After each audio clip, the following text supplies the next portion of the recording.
Get in, do your homeworks, do your homework. ಬರೀ ಮಕ್ಕಳನ್ನ information centre ಮಾಡ್ತಾ ಇದ್ದೀವಿ ನಾವು.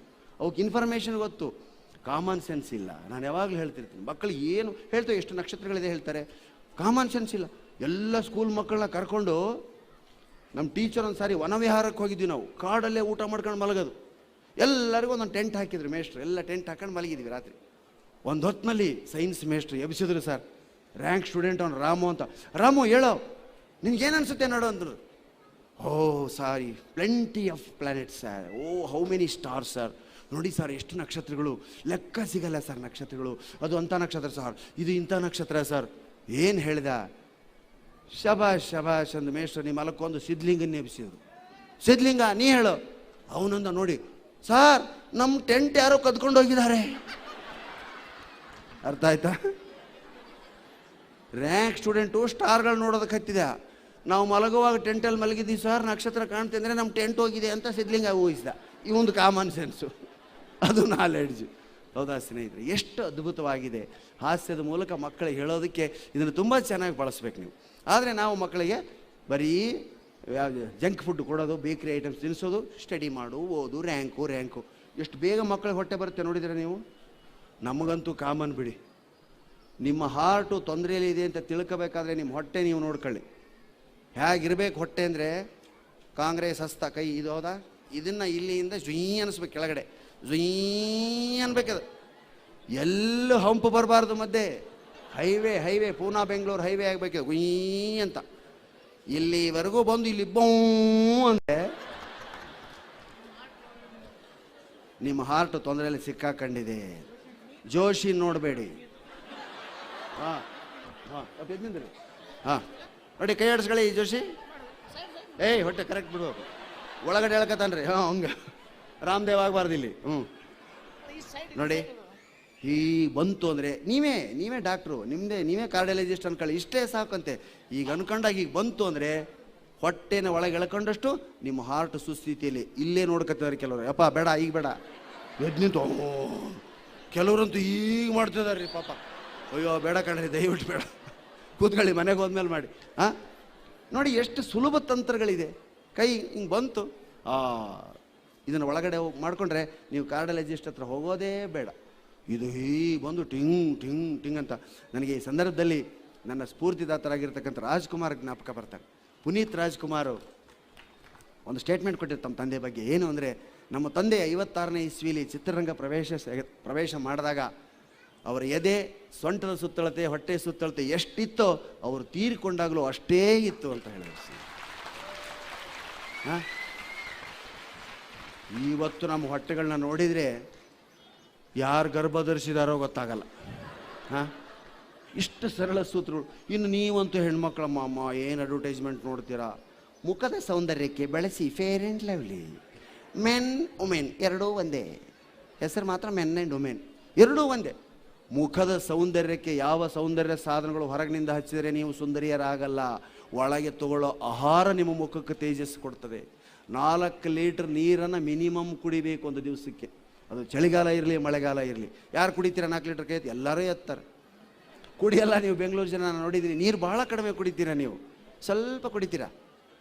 ನಾವು ಹಾಗಲ್ಲ, ಆಹಾರ ಕಮ್ಮಿ, ನೀರು ಜಾಸ್ತಿ. ನಮ್ಮದು ತುಂಬಿಗಟ್ಟಲೆ ನೀರು ಕುಡಿತೀವಿ. ನಮ್ಮಲ್ಲಿ ನೀರು ಸ್ವಲ್ಪ ನೀರು ಕುಡಿ ಅಂತ ಯಾರು ಮಾಡ್ತಾರೆ? ತುಂಬ ಗ್ಲಾಸಲ್ಲಿ ತರ್ತಾರೆ. ನಾವು ತಾಯಿ ಬಿಂದಿಗೆ ತಂದಿಡಮ್ಮ. ಎದ್ದ ತಕ್ಷಣ ನೀರು ಕುಡಿಬೇಕು. ಅದು ಒಳಗಡೆ ಇರತಕ್ಕಂಥ ಪದಾರ್ಥಗಳೆಲ್ಲ ಹೊರಗಡೆ ಹಾಕೋದಕ್ಕೆ ಸಲಿಸು. ಎದ್ದ ತಕ್ಷಣ ಕಾಫಿ, ಟೀ, ನೀರು ಕುಡೀರಿ ಫಸ್ಟು. ಇನ್ನೂ ಹೇಳ್ತಾರೆ, ಹಳೆ ಕಾಲದ ಮಲೆನಾಡು ಜನ ಇದ್ರೆ ಗೊತ್ತಿರ್ತದೆ, ಬೆಲ್ಲ ತಿಂದು ನೀರು ಕುಡೀರಿ. ಬೆಲ್ಲದಲ್ಲಿ ಒಳಗಿರ್ತಕ್ಕಂಥ ಕೀಟಾಣುಗಳೆಲ್ಲ ಸಾಯಿಸುವಂಥ ಶಕ್ತಿ ಇದೆ ಅಂತ ಸ್ನೇಹಿತರೆ. ಬೆಲ್ಲ ತಿಂದು ನೀರು ಕುಡಿದ್ರೆ ಅಸಿಡಿಟಿ ಬರಲ್ಲ. ನನಗೆ ವಿಪರೀತ ಅಸಿಡಿಟಿ ಇತ್ತು. ಕಾರಣ ಇಂಥ ಕಾರ್ಯಕ್ರಮಗಳು. ದಿನಕ್ಕೆ 2-2, 3-3 ಕಾರ್ಯಕ್ರಮ, ಮತ್ತೆ ಪ್ರಯಾಣ, ಅಲ್ಲಿಂದ ಮತ್ತೆ ರಾತ್ರಿ ಹೊರಡೋದು. ನಿಜವಾಗಿ ಹೆಲಿಕಾಪ್ಟರ್ ನಮಗೆ ಬೇಕು. ಸುಮ್ಮನೆ ಮಿನಿಸ್ಟ್ರುಗಳಿಗೆ ಕೊಡ್ತಿದ್ದಾರೆ, ಅದನ್ನು ನಮಗೆ ಬೇಕು. ದಿನ ಒಂದೊಂದು ಊರು ಅಡ್ಡಾಡೋರು ನಾವು. ಆದರೆ ಏನು ಮಾಡ್ತಾರೆ? ಅಸಿಡಿಟಿ. ರಾತ್ರಿ ಊಟ ಇಲ್ಲಿ ಹೋದ್ಮೇಲೆ ಊಟ ಆಗಲ್ಲ, ಅವಸರ ಟಕ್ಕಂತ ಬಸ್ ಹತ್ಬಿಡ್ತೀವಿ. ಬೆಲ್ಲ ತಿಂದು ನೀರು ಕುಡಿ ಮಲಗ್ತೀವಿ. ತಿರ್ಗಾ ಬೆಳಗ್ಗೆ ಹೇಳೋಷ್ಟು ವಿಪರೀತ ಹಸು, ಆದರೂ ಅಸಿಡಿಟಿ, ನಿದ್ದೆ ಸರಿಗಾಗಲ್ಲ, ಆಹಾರ ಜೀರ್ಣ ಆಗಲ್ಲ. ಅದಕ್ಕೆ ಏನು ಎಲ್ಲ ಟ್ಯಾಬ್ಲೆಟ್ ತಗೊಂಡ್ವಿ. ಆದರೆ ನಿಸರ್ಗ ಚಿಕಿತ್ಸಾಲಯಕ್ಕೆ ಹೋದ್ಮೇಲೆ ಹೇಳಿದ್ರು, ಸರ್ ದಿನ ಯಾವಾಗ ನೀರು ಕುಡಿತೀರೋ ಅದ್ರ ಮುಂಚೆ ಬೆಲ್ಲ ತಿಂದು ನೀರು ಕುಡೀರಿ ಸರ್, ನಿಮ್ಮ ಅಸಿಡಿಟಿ ಹೋಗುತ್ತೆ. ಖಂಡಿತ ಹೋಯ್ತು ಸ್ನೇಹಿತರೆ, ನೀವು ನಂಬ್ತಿರೋ ಇಲ್ಲ. ಮಕ್ಕಳಿಗೆ ಬೆಲ್ಲ ಅಂದ್ರೇ ಗೊತ್ತಿಲ್ಲ. ಗೊತ್ತೇನಪ್ಪ ಮಕ್ಕಳ ಬೆಲ್ಲ ಅಂದ್ರೆ ಏನು ಅಂತ? ಜಾಗ್ರಿ ಅಂತಾರೆ ಇಂಗ್ಲೀಷಲ್ಲಿ ಜಾಗ್ರಿ ಅದನ್ನ ಕೊಡಿ. ನಾವೆಲ್ಲ ಬೆಲ್ಲ ತಿಂದೇ ಬೆಳೆದವರು, ಅದಕ್ಕೆ ರೋಗಗಳೇ ಇಲ್ಲ. ಈಗಿನ ಮಕ್ಳಿಗೆ ಬೆಲ್ಲನೇ ಗೊತ್ತು. ಮಮ್ಮಿ ಡೈರಿ ಮಿಲ್ಕ್ ಬೇಕು, ಮಮ್ಮಿ 5 ಸ್ಟಾರ್ ಬೇಕು, ಮಮ್ಮಿ ಚಾಕ್ಲೇಟ್ ಕೊಡ್ತೀವಿ. ಹಾಂ, ಇನ್ನು ಮುಖ ಅಮ್ಮ ಎಂತೆಂಥ ಓಲೆ, ಕಿವಿಗೆ ಹಾಕೊಳ್ಳೋದು ಓಲೆ ಕೇಳಿದ್ನಪ್ಪ ನಾನು. ನಮ್ಮ ಕಿವಿಗೆ ಹಾಕತ್ತಾರೆ, ಇಲ್ಲ ಸರ್ ಮುಖಕ್ಕೆ ಹಚ್ಚೋ ಓಲೆ, ಆಗ ತಲೆಗೆ ಹಚ್ಚೋದು ಬೆಂಡೋಲೆ. ನಮ್ಮ ಕಾಲು ಬಿರುಕು ಬಿಡ್ತವೆ, ಹಿಮ್ಮಡಿ ಹೊಡೆತ. ಅದನ್ನು ಟಿ ವಿಲಿ ನೋಡ್ತೀರ ನೀವು. ಟಿಂಗ್ ಅಂತ ಒಬ್ಬಳು ಡ್ಯಾನ್ಸ್ ಮಾಡ್ತಾಳೆ, ಅತ್ತಿಗೆ ನಿನ್ನ ಕಾಲಲ್ಲಿ ಬಿರುಕಿದೆ. ಏನು ಭೂಮಿನೇ ಬಿರುಕು ಬಿಡುತ್ತೆ ನನಗೆ ಮಾಡ್ತಾಳೆ. ಹೋಗಿ ಏನು ಮಾಡಲಿ ಅಂತೇಳಿ ಹಿಂಗೆ ಮುಚ್ಕತ್ತಾಳೆ ಅದನ್ನು. ಅತ್ತಿಗೆ ಕಾಲಲ್ಲಿ ಬಿರುಕಿದೆ, ಯಾರಿಗೂ ಹೇಳಬೇಡ, ಕ್ರ್ಯಾಕ್ ಬಳಸು. 7 ಕೋಟಿ ಜನ ಕೇಳ್ತಾರೆ ಅದನ್ನು ಟಿ ವ್ಯಾಗ, ಇವ್ರು ಯಾರಿಗೂ ಹೇಳಬೇಡ ಅಂತ ಹೇಳ್ತಾರೆ. ಅವಳು ಮನೆಗೆ ಹೋಗಿ 3 ದಿವಸ ಕ್ರ್ಯಾಕ್ ಹಚ್ಕೊಂಡು ಟಿ ವಿಲಿ ನೋಡ್ತಾರೆ, ಎಲ್ಲ ಕ್ರ್ಯಾಕ್ಸ್ ಹೋಗ್ಬಿಟ್ಟು ಮನೆಗೆ ಬಂದು ಇವ್ರು ಗಂಡ ನಿಂದಿರ್ತಾಳೆ. ರೀ ನೋಡಿ ಇಲ್ಲಿ ಕಾಲು, ಅವನು ನಿಮ್ಮ ಮುಖಾನೇ ನೋಡಲ್ಲ, ಕಾಲಿನ ಹಿಂಬಡಿ ಬಿರುಕು ನೋಡೋ ಅಂದ್ರೆ ಹೇಗೆ ರೀ? ಏನು ಹೇಳೆ ಅಂತ ಮುಖ ನೋಡ್ತಾ ಇದ್ರೆ, ಕಾಲಲ್ಲಿ ಬಿರುಕು ಏನು ಮಾಡಲಿ, ಈಗ ಒಂದು ಕ್ರ್ಯಾಕ್ ತಂದು ಕೊಡಿ. ಮೊದಲೇ ಅವನ ಕ್ರ್ಯಾಕ್, ಅವನಿಗೆ ಇನ್ನೊಂದು ಕ್ರ್ಯಾಕ್ ತಗೊಂಬ ಅಂದರೆ ಹೇಗಾಗಬೇಡ. ಒಂದು ಕ್ರ್ಯಾಕು ಮನೆಯಲ್ಲಿ ಇಷ್ಟು ಕ್ರ್ಯಾಕ್ಗಳನ್ನ ಎಬ್ಬಿಸುತ್ತೆ. ಅದಕ್ಕೆ ಅದನ್ನು ಬಿಡಿ. 10 ನಿಮಿಷ ಉಗುರು ಬೆಚ್ಚಗಿನ ನೀರಲ್ಲಿ ಕಾಲನ್ನು ಪಾದಗಳನ್ನ ಊರ್ಕೊಂಡು ಕೂತ್ಕೊಳ್ಳಿ, ಫಿನಿಶ್. 3 ದಿವಸದಲ್ಲಿ ಎಲ್ಲ ಬಿರುಕು ಮುಚ್ಚೋಗುತ್ತೆ. ಮನೆ ಬಿರುಕು ಮುಚ್ಚಲ್ಲ, ಕಾಲಿನ ಬಿರುಕು ನಾನು ಹೇಳ್ತಿರೋದು. 10 ನಿಮಿಷ ಕೂಡೋದು ಕಷ್ಟ ಏನ್ರಮ್ಮ ನಿಮಗೆ? ಸೀರಿಯಲ್ ನೋಡ್ತಾ ಕೂತ್ಕೊಳ್ರಿ, ಕಾಲು ಕೊಳ್ತದ್ದೇ ಗೊತ್ತಾಗಲ್ಲ. 5-5, 6 ಸೀರಿಯಲ್ ಮುಗಿದೊಳಗೆ ಗಂಡ ಅಯ್ಯೋ ಕಾಲೈತೆ ಕಾಲೈತೆ ಕಾಲೈತೆ. ಐಸ್ ಕ್ಯೂಬ್ಸನ್ನು ತಿಕ್ಕೊಳ್ಳಿ, ಮಾಮೂಲು. ನಾವು ಎಲ್ಲ ಅಡ್ವರ್ಟೈಸ್ಮೆಂಟ್ಸೇ ಸರ್. ಅದರಲ್ಲಿ ಈಗಂತೂ ಎಂತೆಂಥ ಅಡ್ವರ್ಟೈಸ್ಮೆಂಟ್ಸ್ ಬರ್ತಾ ಇದೆ ಅಂದರೆ ಊಟಕ್ಕೂ ಅದೇ, ಸ್ವಚ್ಛತೆ. ಈಗ ಮೋದಿಯವರು ಸ್ವಚ್ಛ ಭಾರತ್ ಅಂತ ಹೇಳಿಬಿಟ್ಟಿದ್ದಾರೆ. ದಾರಿಲಿ ಬಿದ್ದು ಕಸ ಎತ್ತಾಕಲ್ಲ, ನಾವು ಸ್ವಚ್ಛವಾಗಿರೋದು ಮಾತ್ರ ಕಲ್ತಿದ್ದೀವಿ. ನಮ್ಮ ಕಾಲಕ್ಕೆ ನಮ್ಮ ತಾಯಿ ಊಟಕ್ಕೆ ಕರೆದ್ರೆ, ಅಮ್ಮ ಊಟಕ್ಕೆ ಹಾಕೋ, ಕೈ ತೊಳ್ಕೊಳ್ಳಲ್ಲ. ಯಾಕೆ? ಊಟ ಆದಮೇಲೆ ತೊಳಿಬೇಕು ತಾನೆ, ಮತ್ತೆ ಈಗ ನೀರು ವೇಸ್ಟ್ ಅಲ್ವಾ, ಒಂದೇ ಸಾರಿ ತೊಳಿತೀವಿ. ಊಟ ಆದಮೇಲೆ ಕೈ ತೊಳಿತೀವಿ. ಈಗ ಹಾಗಲ್ಲ, ತೊಳಿಬೇಕು ಕೈ ತೊಳಿಬೇಕು, 10 ಟೈಮ್ಸ್ ಕೈ ತೊಳಿಬೇಕು. ಸದಾ ಸ್ವಚ್ಛವಾಗಿರೋ ಕೈಯನ್ನೇ 10 ಟೈಮ್ಸ್ ತೊಳೆದ್ರೆ ನೀವು ಇನ್ನು ಉಳಿದನ್ನು ಎಷ್ಟು ಟೈಮ್ಸ್ ತೊಳಿಬೇಡ.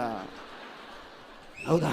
ಇದು ಚಿದಂಬರ ರಹಸ್ಯ. ಇದು ಅದಕ್ಕೆ ಮಕ್ಕಳ ರಫ್ ಆ್ಯಂಡ್ ಟಫ್ ಆಗಿ ಬೆಳೆಸಿಮ್ಮ, ದಯವಿಟ್ಟು ನಿಮ್ಮಲ್ಲಿ ವಿನಂತಿ. ನಾನು ಮಕ್ಕಳ ರಫ್ ಆ್ಯಂಡ್ ಟಫ್ ಇಲ್ಲಂತೂ ತುಂಬ ನೀವು ಸೂಕ್ಷ್ಮ ಮಕ್ಕಳು. ಓನೋ ಸ್ವಿಮ್ಮಿಂಗ್ ಪೂಲಿಗೆ ಮಕ್ಕಳು ಕರ್ಕೊಂಡು ಹೋದ್ರು ಕಾಳಜಿನೇ. ಸ್ವಿಮ್ ಕಲ್ಸಕ್ಕೆ ಹೋಗಿರ್ತೀರ, ಕೋಲ್ಡ್ ಇದೆ water. Swimming pool hot water ಇರ್ತೇನೆ ರೀ ಎಲ್ಲರೂ? ಇಲ್ಲ madam, swimming pool cold water. ನಮ್ಮ ಮಗಕ್ಕೂ ಕೋಲ್ಡ್ ಆಗಲ್ಲ ಗೊತ್ತಾ? ಕೋಲ್ಡ್ ಆಗಲ್ಲ. ಮನೇಲಿ ಬಂದು ಪ್ರಾಕ್ಟೀಸ್ ಮಾಡಿಸಲ್ವಾ? ಡೈರೆಕ್ಟ್ ನೀರಿಗೆ ಬಿಡ್ತೀರಾ? ಹೌದು ಮೇಡಮ್, ಡೈರೆಕ್ಟ್ ನೀರು. ಸ್ವಲ್ಪ ಮನೆಗೆ ಬಂದು ಪ್ರಾಕ್ಟೀಸ್ ಮಾಡಿ. ಯಾಕೆ ಮನೆ ಸ್ವಿಮ್ಮಿಂಗ್ ಪೂಲ್ ಇದೆ? ಇಲ್ಲ ಸರ್. ಮತ್ತೆ ಹೇಗೆ ಮಾಡಿಸೋದು? ಬೆಡ್ ಮೇಲೆ ಸರ್, ಸ್ವಲ್ಪ ಕೈ ಕಾಲೆಲ್ಲ ಅಷ್ಟು ಕಾಳಜಿ. ಒಂದು ಯಾವುದೋ ಮಗು ತಾಯಿಗೆ ನಮಸ್ಕಾರ ಮಾಡ್ತಿಂತ, ಮಮ್ಮಿ ನಮ್ಮ ಸ್ಕೂಲಲ್ಲಿ ರನ್ನಿಂಗ್ ರೇಸ್ ಇದೆ, ಆಶೀರ್ವಾದ ಮಾಡು. ಯಾಕಂದ ಮೆಲ್ಲಗೆ ಓಡಪ್ಪ, ಓಡ್ತಾನಂತ ಮೇಲೆ